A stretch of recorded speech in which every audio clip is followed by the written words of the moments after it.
Welcome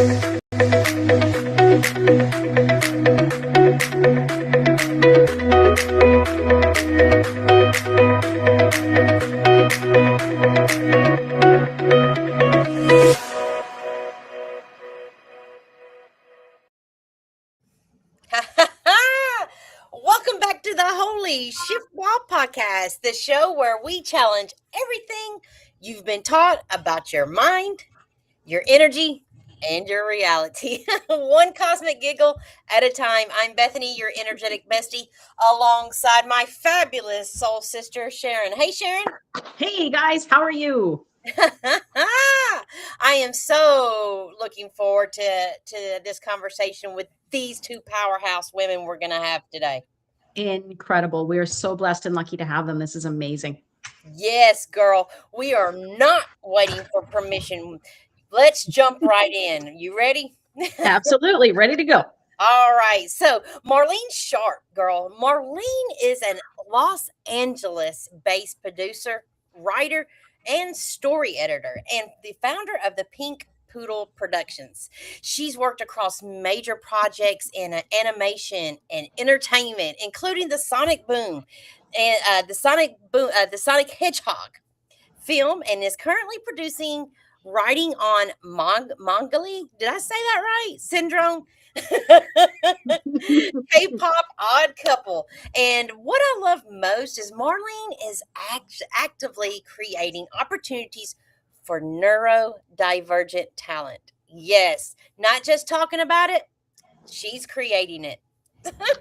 Walking the walk. And Yes. Today we're also joined by Judi Uttal, a dynamic divergent community advocate who is not just talking about inclusion and entertainment, she's actively rewriting the script. She's the founder of Autism and Entertainment, which is creating real pathways for the neurodivergent talent to step into the spotlight. From major conferences to industry-changing initiatives that are opening doors where there used to be walls.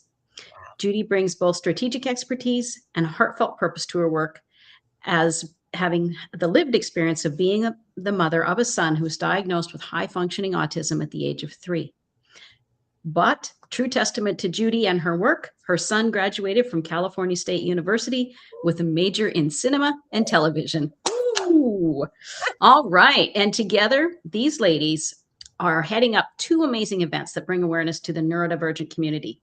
The first is an autism event fundraiser at the Upstairs Community Comedy Club in Los Angeles on March 29th, as well as a comedy festival called Netflix is a Joke, Laugh on the Spectrum.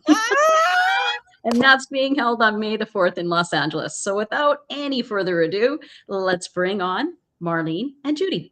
Welcome, ladies. Thank you. What a Thank high you. energy, enthusiastic trends. Oh, and Judy's ready for you. We have props. Yes, girl. Awesome. Well, Thank you. let's just get straight into all of this juice. So, what happened in your life that made this personal? What you've created? What shifted for something, for someone or something you cared about? How did this all come about? Tell me everything. Yes, we want to know. Judi, All right. I'll take it start. away. Okay. I ended up having a journey where it was started by just an idea while driving my son to a program for teaching social skills. And I realized that they wanted him to join clubs, and I was starting up a Toastmasters club, and I said, what about Toastmasters and autism? And that somehow sitting in LA traffic is where the idea happened. And Oh man. and that it's like getting on a horse and you just go where the horse leads you. And I then became part of Autism Society Orange County. I ended up running that for 10 years. And my background is high-tech marketing. And as a marketing person, the first thing I do is do a survey. And I found that the top issue for our members was employment. And it even beat out relationships just by one vote. but employment was a top issue, and it's no wonder because about 80% of people on the spectrum are either unemployed or underemployed. So I focused on employment and focused on careers. And it became clear to me that my son was going to college, a lot of my friends' kids were going to college, but that a lot of the job development wasn't about careers where they had studied and their passion. It was like, let's get them a job at McDonald's, let's get them a job at the grocery store. Yeah. And some of the folks called those high school jobs. And so I started trying to focus on the professional jobs. And as my son graduated from Cal State Fullerton in television and film, I initially was under the impression, there will be doors opening to him because at that time diversity was an important initiative. And I realized that diversity was not neurodiversity, and that all the doors that were opening for diversity were not opening for the people on the spectrum. And I said, given my background in technology, I had been part of a structure called a work group. And the idea of a work group is a lot of times technology companies are competing with each other and they don't work together. But they do when there's a new technology, when there needs to be a new standard. And then they form a work group and that brings competitors together. And I thought there were other organizations focused on autism and entertainment. Why not start a work group where we can all work together about changing the world, about collaborating? And one day, I started talking to people about it, socializing this idea. And one day I went into one of my virtual support meeting for other parents, and a parent introduced herself and she said, "My name's Patricia Turney. I have a son on the spectrum and I am the chair of Exceptional Minds." And I said, "Oh my God, it's a lot like Castaway, where the potty shows up to be the sail. And you just don't know when that opportunity is going to arrive." And I said, "Oh my God, this is the person I've been destined to." And so that was kind of the initiative to start Autism in Entertainment. And I just started collecting people that were in the entertainment field and had kids on the spectrum, or some relationship between those two. And before I knew it, I had about a dozen of those people. And in May of 2022, we got started. And we ended up, or maybe it was 2023, excuse me. And then we ended up getting a grant to put on a conference. And that validated everything. So that's how it happened. It was like a couple ideas sitting in traffic jams, and marvelous people showing up at just the right time, which was, how Marlene and I met, was one of those opportunistic things where I met the right person at the right time. Go ahead, Sharon.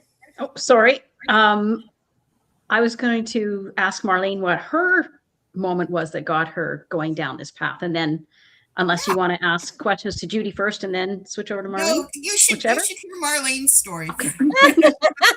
Mine is very different, except for when it crosses with Judi's. Then it becomes similar or parallel. But so I have had a long career in the entertainment business. A lot of it working with international companies that have a presence in the United States, and a lot of them wanting to break into the American market, but not certain how to do so.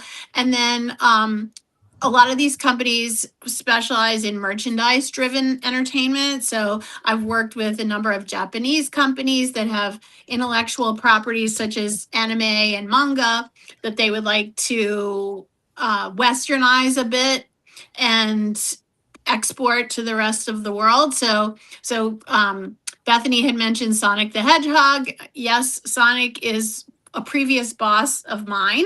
Yeah. And I've also worked on Power Rangers and Digimon and Wow. Pink Panther and a number of well-known brands, some of them from the US, but a lot from overseas.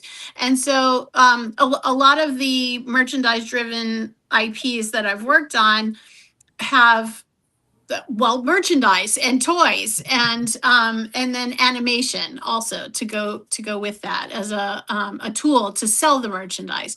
And so I came into the autism community through animation. And so I don't have any family members on the spectrum. I am not diagnosed, although I've learned a lot about myself in my journey, and I suspect that there's something going on there, but not officially so. And it was during COVID, and a friend of mine from the animation community, she started working at a school called the Center for Learning Unlimited, and she was teaching life drawing and animation software for a new program based on Exceptional Minds that Judi just mentioned. But this was a new program at the Center for Learning Unlimited. And so it was during COVID, and their program had been thrown into disarray because of it was an in-person program. It was all adults on the spectrum. They were accustomed to working in a group together. And then during COVID, it all changed to being at home study. So they were about a year from graduating their first class of this 3-year program. And there was a panic that went through the school. And so my friend contacted me and she said, would you talk to the administration and just tell them everything will be all right? And there will be plenty of jobs in animation for everybody once the pandemic's over. And I said, well, I could do that, but I'd probably be making up stories because I don't know anything about the autism population. And maybe I even know less about animation because it changes every day. Every day there's new technology. There are new players in the field. There's new trends to keep in mind. And but what I can do is pretty much talk to anybody. So that I will do that for you. And so I talked to her bosses, and it led to a series of conversations. And then they asked me to be a consultant for the program. So I was their first ever entertainment industry liaison. And I pretty much did whatever I wanted because they'd never had one before. They weren't really sure. None of us were really sure what we were doing, but they were so great in letting me experiment. And I brought in, from the get-go, I brought in a lot of guest speakers. We would do every Friday on Zoom. I would bring some other friend or colleague of mine from the industry to talk to these folks because they really had been isolated. They had only been working in their insulated group, and they wanted to know more about the business. And they all thought that they wanted to work at Disney or Pixar, but they didn't really know what that meant. And there was so much more that you could explore in a career in entertainment or animation. So brought in a lot of guest speakers. We started doing group projects and so forth.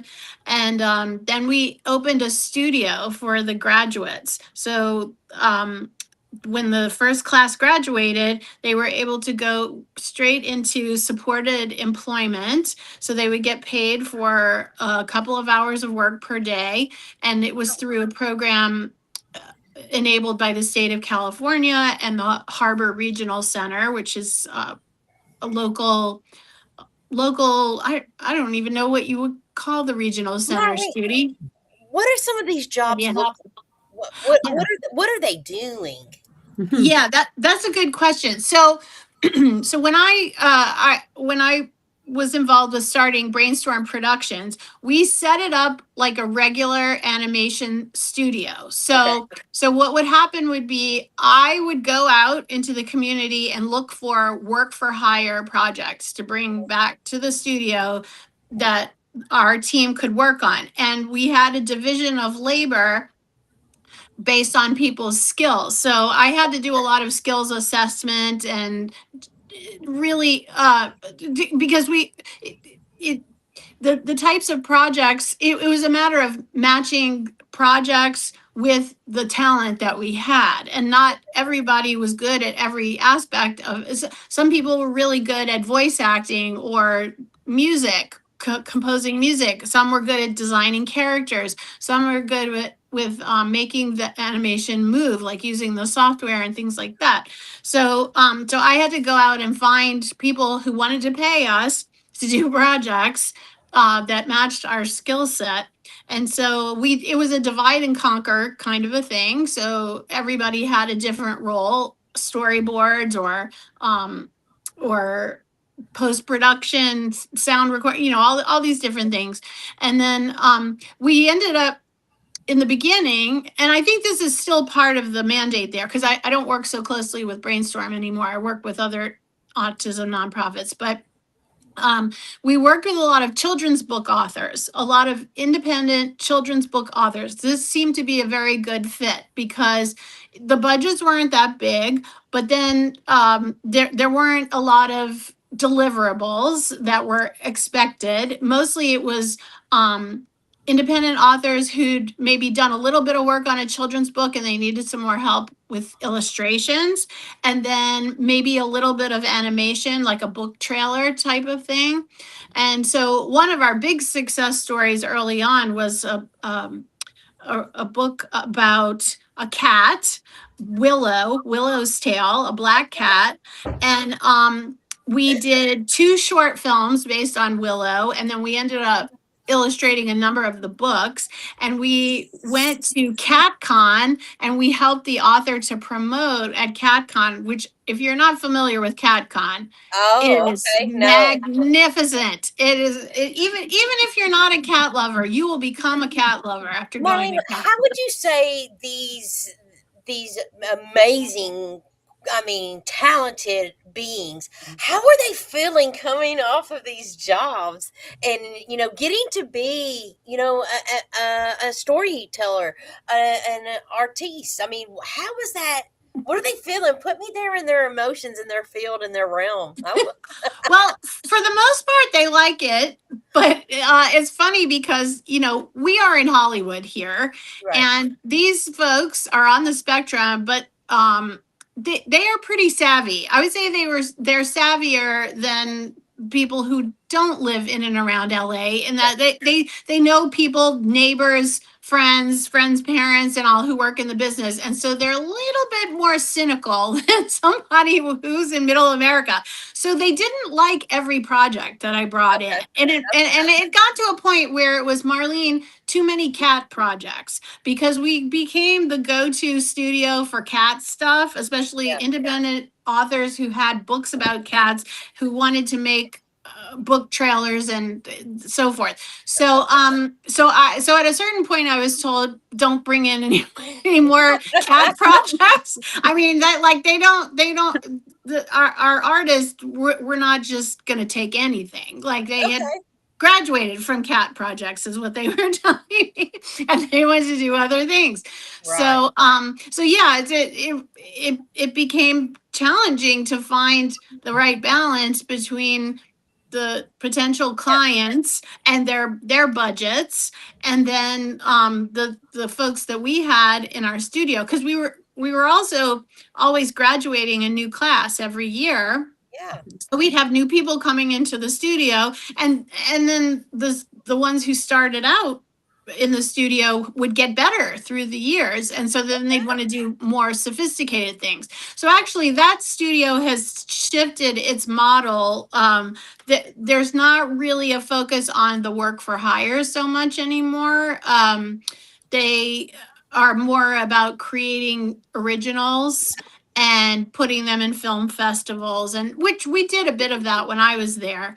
But they've managed to get some generous subsidies through a variety of different sources, and so they don't need the client work as much anymore. Excellent. That's wonderful. That's Yeah, a so great for them. fantastic organization that you created or started. Excellent. Thank So, you. Judi, can you tell me, or tell our audience, what is the most misunderstood thing about hiring a neurodivergent employee? that they won't be good employees.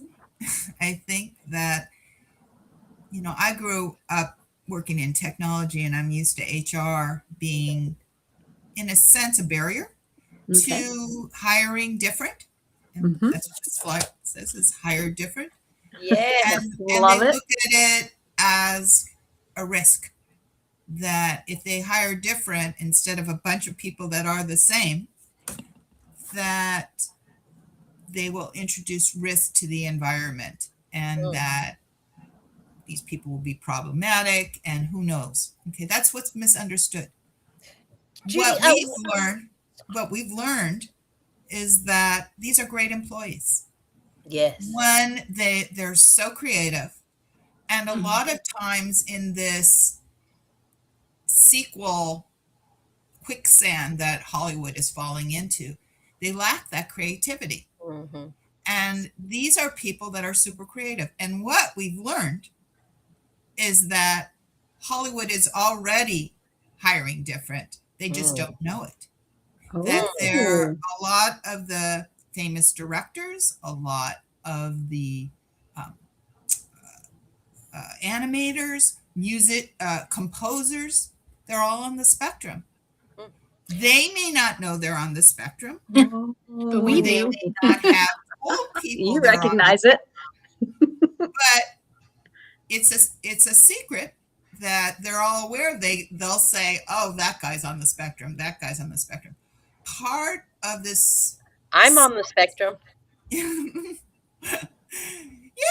Yeah. and I don't know how you discovered it, Bethany. I mean, that It would was be at I was at a very I was in the third grade. I was 8 years old, okay. and the teachers alerted my parents that they thought I had a learning disability and attention deficit (ADD), and so they took me to a psychiatrist at a very Yes. young age. And so Judi, could you, if our audience is not has not don't have the awareness around neurodivergent, what is neurodivergent?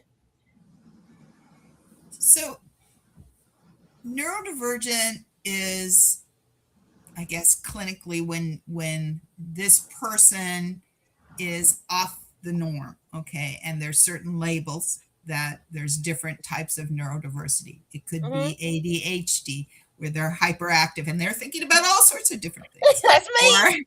Or it could, and some of them are multiple of these.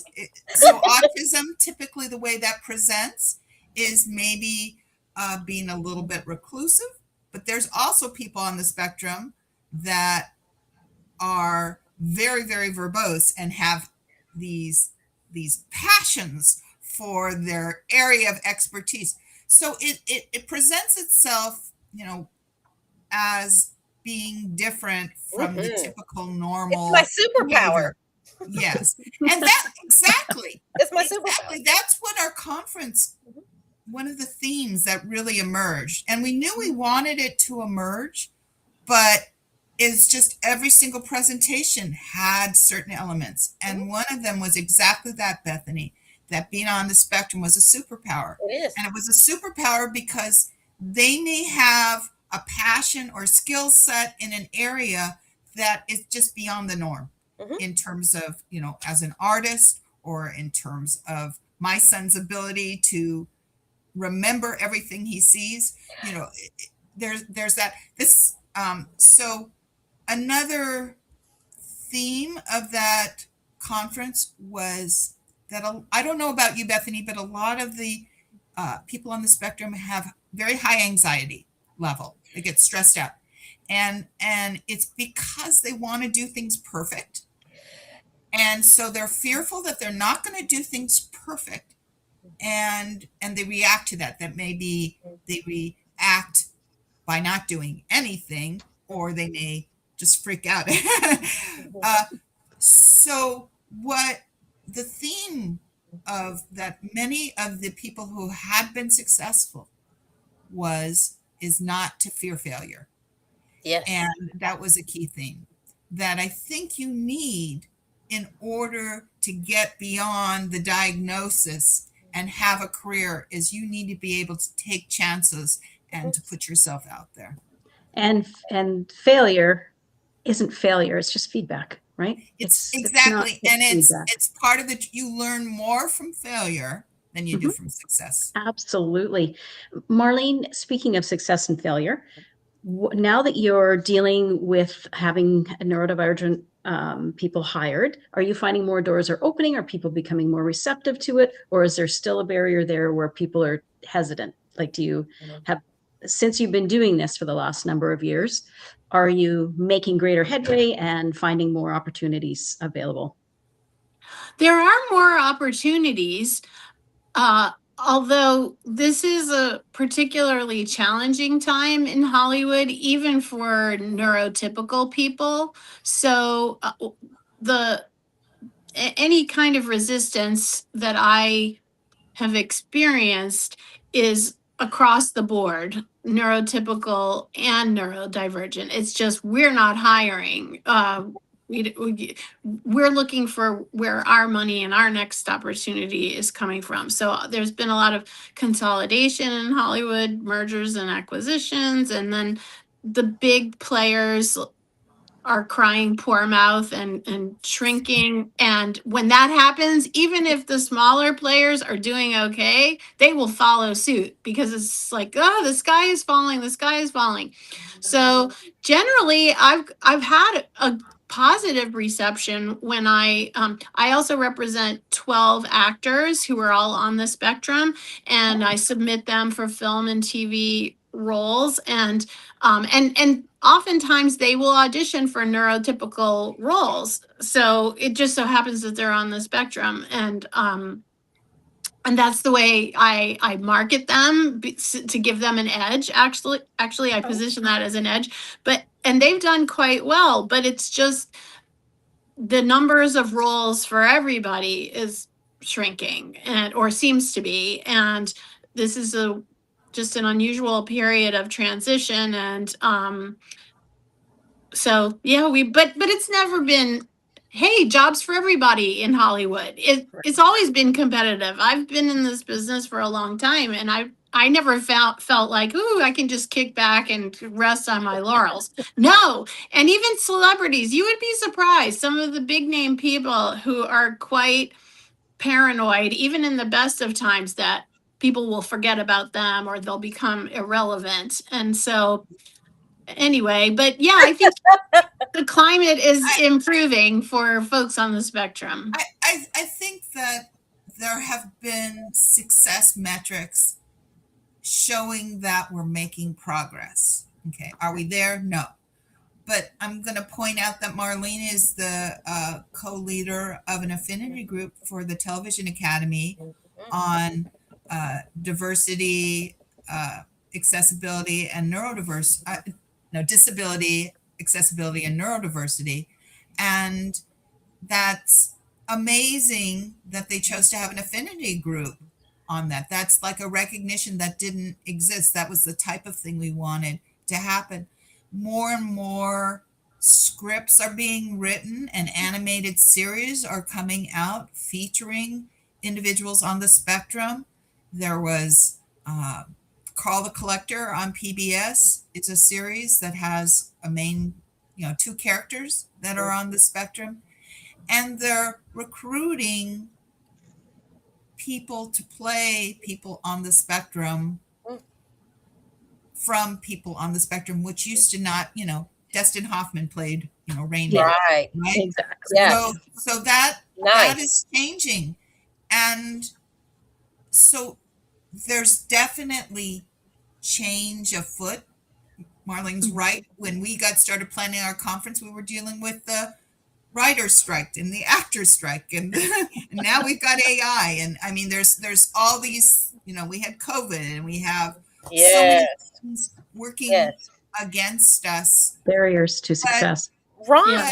I feel that our mission resonates with people. Yes. And that it's creating change, and so I feel that it's making a difference, but I don't think we're there. I think those HR people that I talked about, I think they still have that bias. And so when you see an internship at Disney, they're not thinking, hey, 1 in 31 people are on the spectrum. Let's have at least 1 of 31 of our interns be somebody on the Right. spectrum. Those organizations aren't necessarily mindful of that. What is it? Tell me a little bit about your fundraiser y'all have coming up. Oh, Which man. one? Yeah, tell Marlene, me you all should start about with it. the How one on can the our audience 29th. get follow, help, be a part of? How? Yeah, tell us all about it. Judy, do you want me to do it, or do you want to? Oh, Or Laughs on you the wanna do it, spectrum. Is that Marlene? right? That's the one in yeah, May. we have one two. this So Sunday. actually, We have one this Sunday, and you need to be pushing that. That's yes, this are on March sale now. 29th. Yep. Yes. Go for it, Marlene. yes, and it's in Los Angeles. So please, come to Los Angeles. B, buy your ticket and come to the Sunday, March 29th, up the Upstairs Comedy Club. It's a newer club, but very, very prestigious. It's a club that opened up last summer with Dave Chappelle. So Nice. it's the Wow. finest comedians in the world perform there, and they have given us this opportunity to hold our fundraiser, which our fundraiser will involve stand-up comedy as well as music. And so it has more of a feel of a variety show. And yeah, we've got an all-star cast, and most important, people on the spectrum are performing along with people who are neurotypical. So Craig Robinson is the big headliner, and you've definitely seen him on The Office or in the Hot Tub Time Machine movies and lots of other places. And he's a talented musician as well as a stand-up comedian. So he's the headliner. We've got some other name performers in there too, as well as performers from the various educational partners of Autism and Entertainment. Amazing. That's fantastic. It's a great. Oh my God, the value. You're going to see some really great performance, and it's going to be inspirational, and the funds will help us do more good. So Tickets are it's $50 Sunday, each. March 29th at 3 p.m. Tickets are $5.50. $50. It looks like $5.50 here. I was like, woo! Deal. Marlene, we can tell you if you use the promotion code AIE50, you can get 50% off. And wow. And so for $25, there's parking down the street, which is always a problem when you're going somewhere. So I would imagine, especially in LA, but, the parking is a bonus. And amazing, you will have a great time. You will. This is the second one that we've done. Okay. And you will have an amazing time. And then Marlene, you want to talk about the Netflix is a joke? Yeah. So actually 2 years ago, we started producing these neurodivergent comedy nights at the Laugh Factory.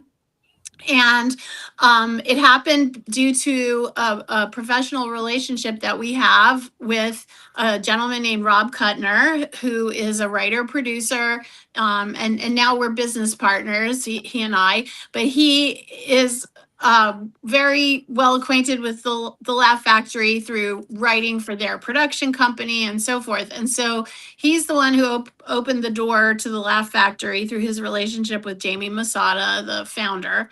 So about 2 years ago, a year and a half or so, 2 years ago, we had our first neurodivergent comedy night, which Autism and Entertainment was a part of that. And then there have been a few since then where some of our educational partners have been involved. Spectrum Laboratory is one of them. So they had one show that was just for Spectrum Laboratory. And then we did Autism and Entertainment. We did another one last fall that was a benefit just for Autism and Entertainment.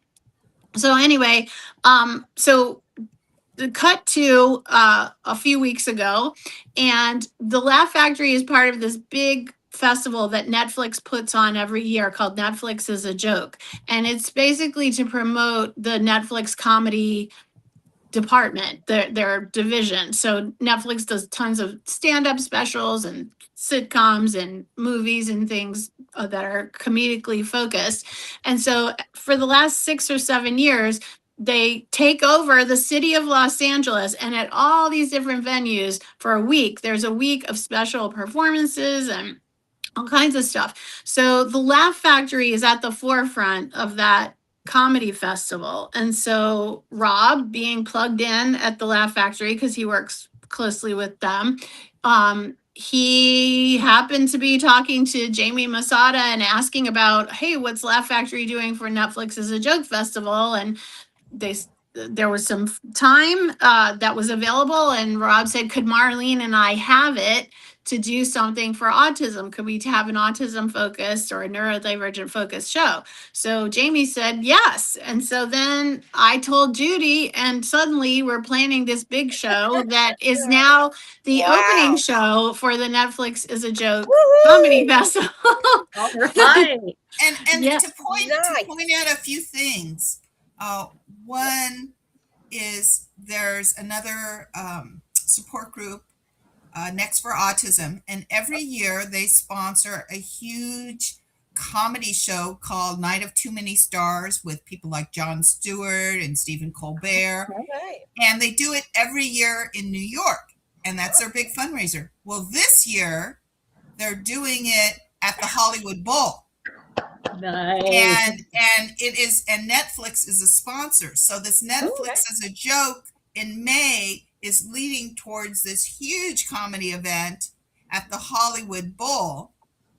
And also Marlene should explain how we've tied this all in with another Netflix show, Love on the Spectrum. Oh yes, Love on the Are y'all Spectrum.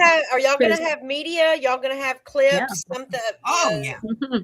Well, Yes. we would like to have some of that clippage if y'all. You will have some Yeah, clippage, we can- Bethany. we can put it You will out there have, yes, and so Netflix, being a streaming platform, will be present, and they're not promising that every show in the festival will be covered on Netflix, but some of them will, and there will probably be compilations and montages and things like that. So we're hoping that we're in some of the official archival footage that comes out of that. Fantastic. Well, Good but, for you guys. looking but- forward to it. Also, we have a number of cast members from the Netflix hit show Love on the Spectrum who are in our May 4th show.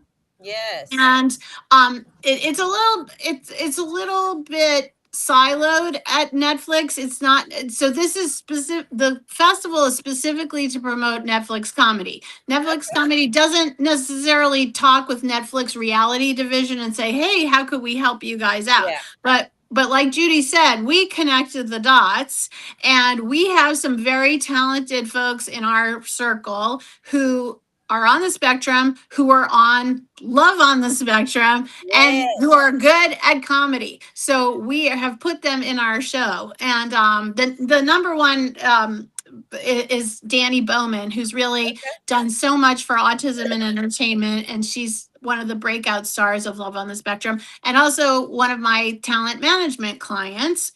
I started her performing stand-up comedy just because she's so funny, and basically just pushed her on stage at the Laugh Factory, and she took to it like a duck to water. Awesome. So she will be the MC for our May 4th show at the Laugh Factory. Well, we're looking forward to hearing all about the amazing events and Great job, ladies. Yes. And Fantastic. we have came to the part of the show that is absolutely our audience's and our favorite. It is called the Shit or Shit segment, where we throw out some questions, and you tell me if they are a shift. If it's yes, I'm having it. It feels expansive. Okay. Or if it's total shit and it's like, no, that's not right. No, I'm not gonna do that. All right, so I'll go with the first one. Okay, ladies, if it's safer for people to mask than to show up fully as themselves in entertainment? Is it shit or shift? Shift. Shift. Can you give me a small explanation? I think that being different is becoming cool. It is. It is. And that Yes, I agree. that people are proud to be who they are, and they're feeling more comfortable and connected in doing it. Yep. I think that they feel the masking has Come off. been recognized as just not something that's sustainable Yes. for these folks. They may think that they need to do it to be successful, Right. but I think it was Elaine Hall in our webinar last week was saying, you got to not mask. Exactly. As an actor, you have to be your authentic self. Yes. So I definitely feel that it's shifting, but it I needs agree. more help. I think the shift is very important Yes, for people to self-actualize. I Yes. agree. I totally agree with that. 100. Hard to do though, especially in that setting. Hard to be your authentic self, right?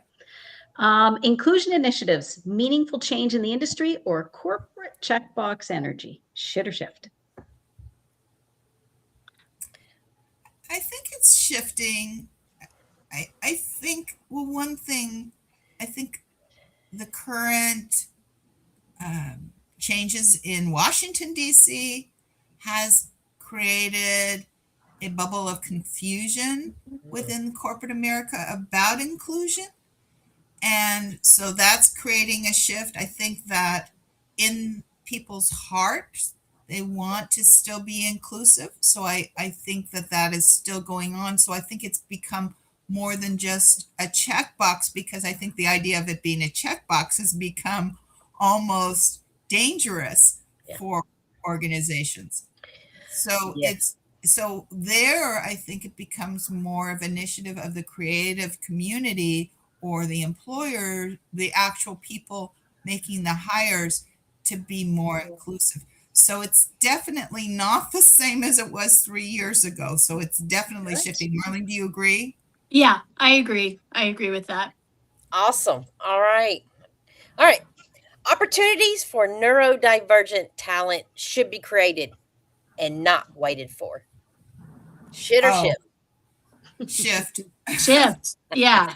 Two big shifts. Yeah. Shifts up. So one of the things, and Marlene's involved with my son on this, is we are encouraging people to create, and that you can't, especially with all that Marlene talked about of the dynamics that are going on in the entertainment space.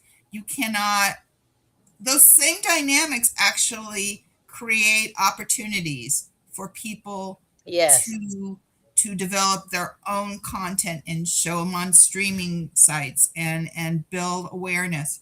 And so we encourage the talent that are part of Autism and Entertainment to create their own content, to create their own personality. And Marlene works with a number of people that she represents that are doing just that, because you can't wait for the employer to just come to your house and pick you up. Yeah. And that's even true for neurotypical people too. And not just the entertainment business either. It's this job climate really requires people to be creative in how they seek work, and also putting out examples of what they can do to make themselves easily findable by potential employers. Yes. Exactly. Creativity is what it comes down to. You have to be creative in the way you present yourself and the way you represent yourself and how you get your message out there. I'm going to do a little plug of a creative. Yes. Inspire done by differently. an artist at Spec Labs named Amos Stillwell. Beautiful. And he's amazing. He's done a number of our flyers. And we're going to be giving these out to attendees of our comedy show this coming Sunday. So if you want on March 29th, hire a different fan developed by Amos Stillwell, I encourage you to to come on by. That's March 29th at the Upstairs Comedy Club in LA. That's right. One other quick plug. Yeah. So one of the things Marlene does is she coordinates studio tours. And we have our members go out on studio tours. So when was it, Marlene? Was this December you went to Kabillion? Late November, early December, something like that. So she went to Kabillion. Mike Young, the head of Kabillion Studios, gave us 60 or so of these action figures. Nice. So for people that donate money or join our organization at the show, they're going to get one of these 60 collectibles. Fantastic. Now there is something that will entice people to join you. So inclusion initiatives. Nope, sorry. Barriers in the industry are coming down, or are the barriers just getting more subtle? Are they shifting the goal line, shift or ship? I'd like to think that they're shifting, that it's becoming easier, at least for the autism community. I can't really speak to other groups of which I'm not a part. And although I do hear a lot working with the TV Academy, and there are certainly folks on the spectrum who have a number of different issues and belong to different groups. But I think the spirit is willing out there. I think people want, like Judi said, they want to be more inclusive. Sometimes it's just the state of the world. For example, in war-torn countries, they're just dealing with day-to-day survival. They're just hanging on by the seat of their pants. So sometimes life interrupts, and it's not feasible to serve groups that are deserving. But I think the spirit is there. The willingness is there. Yes. I agree, Marlene. I think it's shifting, but it's ever so slowly. Yeah, and it's slow. It is slow. Well, ladies, thank you so much. What is one thing that you can share with our listeners today that could shift their shit around autism and neurodivergence? No. Well, I think you would be surprised at the people that are on the spectrum that you are impressed with their work. Yes. John Frizzell, who does all the music for a bunch of animated series, including King of the Hill and South Park and Beavis and Butthead. Yeah. He is on the spectrum and proud to be so. So I think you need to realize that you are already being entertained by the, as you call it, people with superpowers. Ladies, if there is a person on the spectrum who's feeling alone, lost, what is a piece of advice that you could give them to help them turn their life around? For me, it's joining support groups that are about helping you, and you will meet other people like yourself and not be lonely. Yeah. And I think the answer to being sad is finding people who you can connect with. It's being lonely. And so joining a support group is key to finding those other people like yourself. Yes. Where can our audience connect with you two and learn more about your work? Do you have a website? First, our website, go to autismandentertainment.org, and everything that you would want to know is there in terms of our videos, our webinars, other events around the globe that are celebrating neurodiversity. That's the first thing. So go to www.autismandentertainment.org. That would be number one. Marlene? Yes, do that. Do it. Get That's to that it. website. It's pretty easy. Yeah, just look at our website. Okay. And come on Sunday. Sunday, March 29th in Los Angeles at the Upstairs Comedy Club. At what time? What time does it start? 3 o'clock. 3. 3 o'clock. p.m. Tickets are $50 each or $25 if you have a code. AIE 50. AIE 50. There you have it, Ladies, thank you so much. Thank for you. This coming. was fun. We Thank had a you. great time. Thank you so Yes. much. Thanks, Bethany and Sharon. Thanks, guys. Thank you. you. Thank you for All right. joining us. Amazing. Wow. What a lovely group of ladies. I mean, just powerhouse, and you can feel that they are on a mission to shift change everything around Autism community shit. Yes. And just pioneers. Like, they're not taking no for an answer. No, If a door closes, they find a way around it. Yeah. Don't worry about it. We don't need you. We're going to come up with a new initiative. And I love that they said, okay, so now they're doing the comedy side of the Netflix is a Yes. joke series, but how do they connect to the everyday side of Netflix? So they found the love, Yes. the neurodivergent. Love is Autism, or I'm not sure what the show was called. I've forgotten. I'm sorry. Well, it was Laugh on, I the apologize, ladies. Spectrum. Love on the Spectrum. That's it. So now that Laugh they on the Spectrum. It was They- amazing. they You know, and have connected those two sides of Netflix, so they're expanding the reach for their purpose. They're living their purpose through helping people on the spectrum, and amazing, absolutely Well, amazing. one We're thing so blessed to have them. one thing about it, the power of a mother's love for her child, Yes. and you can feel it with Mhm. them. So it is Oh. amazing, and I am here cheering them on every step of the way. Me too. So you know what, Sharon? Be sure to like, follow, and share, and drop a comment if this episode reached you. And Sharon, who do we have on the show for Thursday? Oh, Daniel this Thursday we have Daniel Jackson. He has been surrounded by spirits his entire life. Yes. His communication in spirit, though, with spirit didn't bloom or didn't catch on until he was 50. Yes. Now he's an intuitive reader. He communicates with spirit, with angels, and notably the archangels. And Daniel feels that the messages he receives from the archangels are ultimately the word of God. So it's The going God to Whisperer.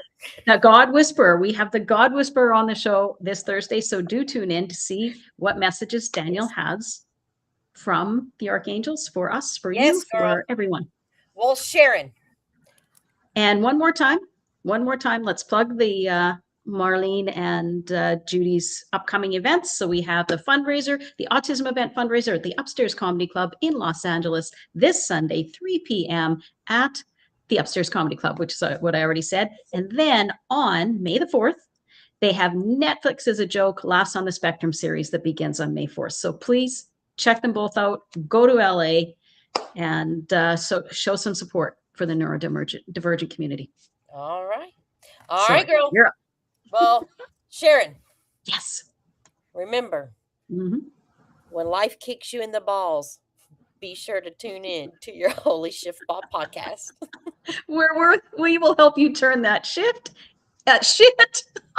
into a shift. Yes, All we right, want to we'll take see you the on shift to Thursday, the guys. top. Bye-bye. Bye.